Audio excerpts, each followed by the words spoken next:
Nah, saudara, untuk mengetahui secara lebih rinci mengenai apa saja yang menjadi perhatian dari pemerintah Amerika Serikat hingga bersedia memberikan bantuan kepada Indonesia.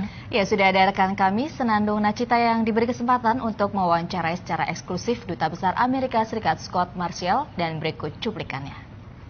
And our special guest who has welcomed us in his house, U.S. Ambassador for Indonesia, Mr. Scott Marcial.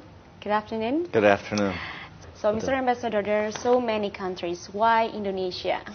Well, the Millennium Challenge Corporation, it's an independent part of the United States government, and they only operate in a small number of countries because they have very difficult criteria to meet. So for a country to be considered for a compact, it has to be a democracy, and it has to meet criteria that shows it's governing justly, that it's investing in its people, education and health and so on, and that it's promoting economic freedom. And there's various criteria under that the Millennium Challenge Corporation uses. And Indonesia met the criteria, and based on that, the MCC began talking to the Indonesian government a few years ago to try to design a program that would be appropriate for Indonesia. So what's the difference between this MCIA program with USAID? Well, both USAID and MCC are designed to try to promote growth and economic development and improve people's lives. But USAID is a more traditional program where the USAID provides grants and actually administers those grants. MCC through the MCA Indonesia is a very different and innovative program. First, it's designed in partnership with the Indonesian government and Indonesian society, so there's a lot of discussions back and forth so that it reflects the priorities of Indonesians. And second, and maybe even more importantly, the implementing partner is an independent Indonesian entity, so it's not the U.S. government coming in and running it.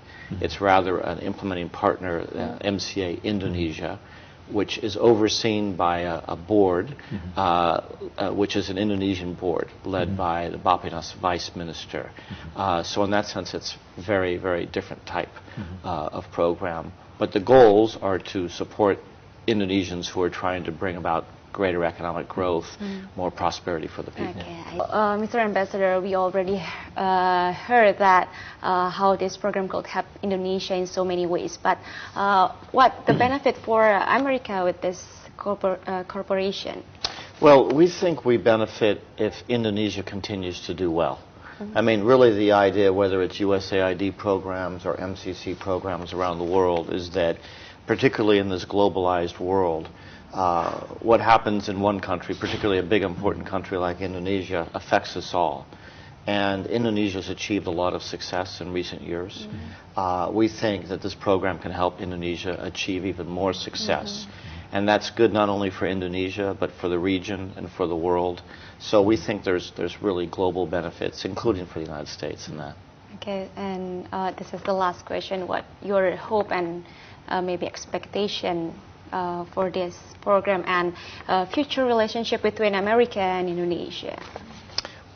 For this program, our hope and our expectation is that it will have a real impact on people's lives, that it will reduce poverty. For example, the nutrition program will ensure that many more kids have a chance to succeed in life because they have the nutrition they need to become educated and contribute. That the procurement program actually helps improve procurement and reduce waste. And of course that the Green Prosperity Program leads to more economic opportunities for people in a way that also protects the environment. So it will be a success if it has a real tangible impact on people's lives in Indonesia.